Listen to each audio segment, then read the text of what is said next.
அனைவருக்கும் இனிய காலை வணக்கம் நண்பர்களே. மார்ச் 1ஆம் தேதி ஸ்பெஷல் குட் மார்னிங் எல்லாருக்கும். இன்னைக்கு ஒரு குட் நியூஸ் சொல்லலாம். எனக்கு இது ஒரு பெரிய விஷயம், அதனால உங்கள் கூட ஷேர் பண்ணிக்கணும் அப்படின்னு நான் நினச்சேன். பார்க்குறவங்களுக்குமே அது யூஸ்ஃபுல்லாக இருக்கும். நிறைய பேர் ஏல சீட்டு, குலுக்கல் சீட்டு, தள்ளு சீட்டு அதெல்லாம் கேள்விப்பட்டிருப்பீங்க. நானுமே ஒரு அக்கா கிட்ட ஒரு 1,00,000 ரூபாய் நான் சேர்ந்தேன். ஆனால் நான் தள்ளு போய் தான் எடுத்தேன். எனக்கு நஷ்டம் தான்.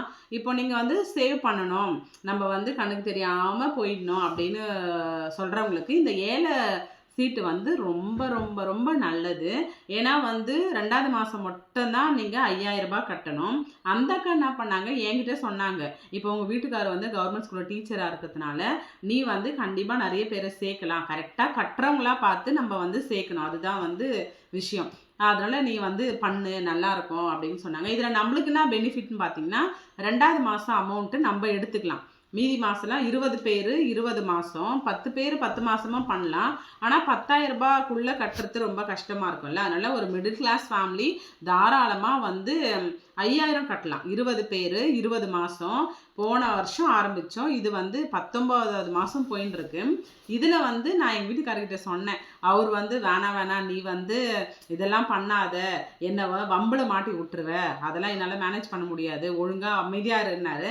ஆனால் நான் கேட்கல, இது என்னால் கண்டிப்பாக முடியும், நான் பண்ணுவேன் அப்படின்னு சொல்லிட்டு நல்ல ஆளாக ஒரு 20 பேரை சேர்த்துட்டு வாட்ஸ்அப் குரூப் க்ரியேட் பண்ணி ஏலம் விடுவோம். எப்படி ஏலம் விடுவோன்னா, 20,000 சீட்டு, 1,00,000 சீட்டு, 20 பேர் 20 மாதம் அப்படின்னு சொல்லிட்டு வாட்ஸ்அப் குரூப் க்ரியேட் பண்ணி, மற்ற சீட்லலாம் இது மாதிரி குரூப்லாம் க்ரியேட் பண்ணுவாங்களான்னு எனக்கு தெரியல.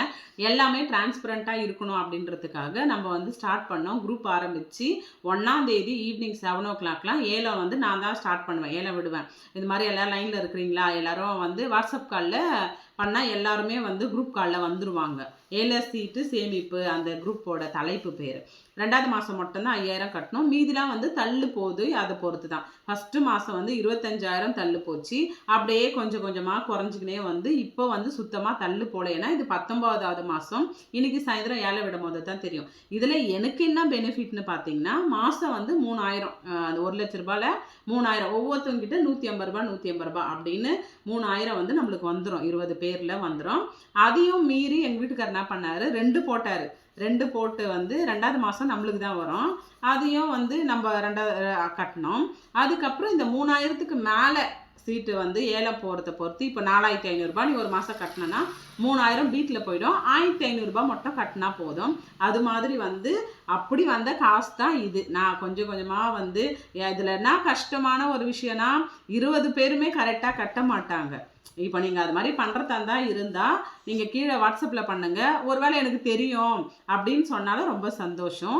இது ஏன் நான் உங்கள் கூட ஷேர் பண்ணிக்கிறேன்னா, இந்த காசு எல்லாருக்கிட்டையும் ஃபோன் பண்ணி சீட்டு காசு போடலையா நம்ம 10 நாளும் அந்த 20 பேரில் யாருக்கு என்றைக்கு சேலரின்னு எனக்கு தெரியும். அதனால் கரெக்டாக அவங்கள வாட்ச் பண்ணிக்கினே ஒரு சிலருக்கு 1ஆம் தேதி கவர்மெண்ட் ஒர்க்கர்லாம் 1ஆம் தேதி 31ஆம் தேதி 30ஆம் தேதி கிரெடிட் ஆகிடும். நான் ப்ரைவேட் வேலையில் கம்பெனியில் வேலை செய்கிறவங்களுக்கு 5ஆம் தேதி 7ஆம் தேதி 12ஆம் தேதி 10ஆம் தேதி 1ஆம் தேதி ஏலம் விடுவோம். 10 தேதிக்குள்ளே கலெக்ஷன் பண்ணி நம்ம 12ஆம் தேதி அது மாதிரி நம்ம யார் எடுத்தாங்களோ அவங்களுக்கு கட்டின்னு இருக்கோம். இப்போது 19 மாதம் இது எப்படி போச்சுன்னே தெரில. எதனால் இந்த விஷயத்த உங்கள் கூட ஷேர் பண்ணிக்கிறேன்னா, நம்மளால் முடியாதது எதுவுமே கிடையாது. நாங்கள் ஃபஸ்ட்டு 2வது மாதம் 95,000 நாங்கள் கட்டினது போக 95,000 எங்கள் வீட்டுக்காரர் கொடுத்தேன். பீட்டு நான் அந்த 3,000 எடுத்து நான் செலவு பண்ணிட்டு இருந்தேன்னா, நம்மளுக்கு இப்போ இவ்வளோ பெரிய அமௌண்ட்டாக அது சேர்ந்துருக்காது. அதுக்கு மேலே போனால் தான் கட்ட வேண்டியதாக இருந்தது. அதையும் அவர் கட்டுவார். இன்றைக்கி குழந்தைங்களுக்கு ஃபீஸ் கட்டணுன்னும் போது நம்மளுக்கு அந்த அமௌண்ட் வந்ததில் ரொம்ப சந்தோஷம். இது மாதிரி சின்ன சின்ன சேமிப்பு தான். குழந்தைங்களுக்கு கூட நம்ம என்ன பண்ணலாம். ஆனால் எனக்கும் சேமிப்புக்கும் ரொம்ப தூரம். எனக்கு அந்த சேவ் பண்ணுற மைண்டே கிடையாது. குழந்தைங்களுக்காச்சும் அதை சொல்லி கொடுக்கணும் ஃப்யூச்சரில் அப்படின்னு எனக்கு ஒரு ஆசை. இப்போது நாங்கள் எங்கே போகிறோன்னு பார்த்தீங்கன்னா, ஷாரனுக்கும் பிளஸ்ஸிக்கும் ஃபீஸ் கட்ட போகிறோம். எனக்கு இவ்வளோ வயசாகுது, நான் எங்கேயுமே போயிட்டு சம்பாரித்து எங்கள் வீட்டுக்காருக்கோ எங்கள் அம்மா வீட்டுக்கோ நான் கொடுத்ததே கிடையாது. எனக்கும் வேலைக்கும் செட்டே ஆகலை. ஆனால் ஆசை, நம்ம டீச்சர் என்னை படிச்சுக்கிறோம், நல்லா பேக் மாட்டிக்கின்னு வண்டி எடுத்துன்னு வேலைக்கெலாம் போகணுன்னு ஆசை. எனக்கு வேலை கிடைக்கல. ஃப்யூச்சரில் கிடைச்சா ரொம்ப சந்தோஷம். கிடைக்கலினாலும் நம்மளால் ஏதாச்சும் ஒரு சின்ன ஹெல்ப் ஆச்சு பண்ண முடியுமான்ட்டு இன்றைக்கி அந்த வருமானத்தில் குழந்தைங்களுக்கு ஃபீஸ் கட்டுறதுல ரொம்ப ரொம்ப ஹாப்பி. இதில் வந்து ஒரு அமௌண்ட் இருக்குது, எவ்வளோன்னு தெரிஞ்சால் நீங்கள் கீழே வந்து கமெண்ட்ஸ் பாக்ஸில் என் கூட ஷேர் பண்ணிக்கோங்க.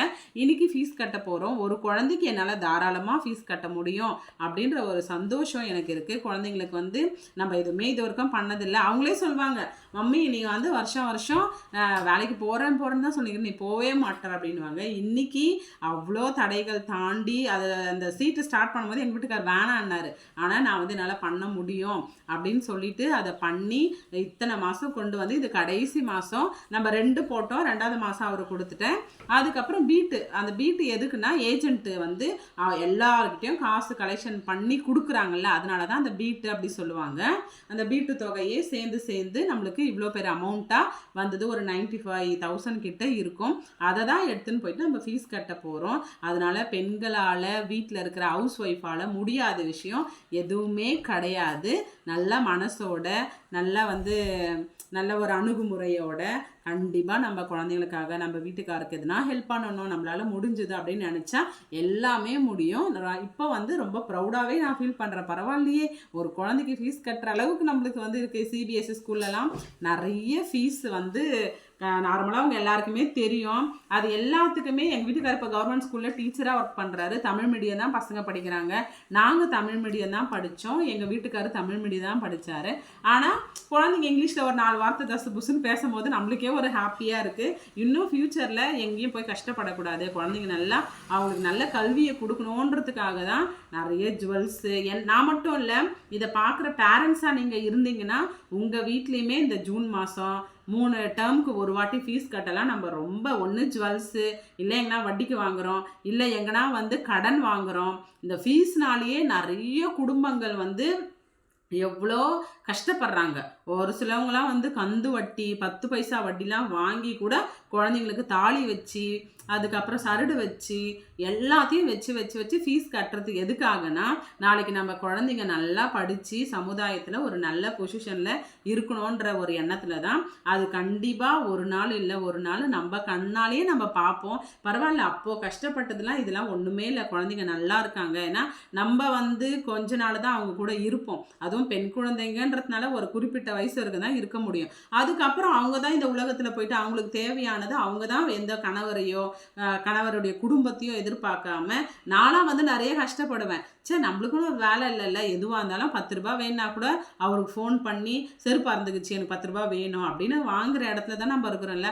ஆனால் எனக்கு வந்து மற்றவங்களுக்கு கொடுக்கணும் நிறைய ஆசை என்கிட்ட இல்லை. ஆனால் அந்த சதையை கூட கேட்டால் இருந்தாலும் அறுத்து குத்துருவேன். அந்த அளவுக்கு எனக்கு மனசு. யாருன்னா என்கிட்ட எதனாச்சும் காசோ இல்லை ஹெல்ப் கேட்டாங்கன்னா எப்படியாச்சும் அவங்களுக்கு செஞ்சு முடிச்சிடணும் அப்படி தான் நான் நினைப்பேன். முடிஞ்ச அளவுக்கு நம்ம சுற்றி இருக்கிறவங்களுக்கு பணத்தாலேயோ இல்லை ஒரு தைரியம் சொல்லலாம், ஏதாச்சும் நம்மளால் முடிஞ்ச ஒரு சின்ன சின்ன உதவி செய்யலாம். மறுபடியும் உங்கள் எல்லாருக்கும் நன்றி. இவ்வளோ நேரம் வந்து இதில் எதனாச்சும் ஒரு பாயிண்ட் ஆச்சு உங்களுக்கு ஒரு மோட்டிவாக இருக்கும்ன்றதுக்காக தான் நான் சொன்னேன். இப்போ நான் ரொம்ப ஹாப்பியாக இருக்கிறேன். ஏன்னா வந்து நம்ம கஷ்டப்பட்டதுக்கு ஒரு பலன் இருக்குது, அது நம்ம குடும்பத்துக்கு குழந்தைங்களுக்கு நிறைவாக இருக்குது அப்படின்னு நான் நம்புகிறேன். தேங்க்யூ.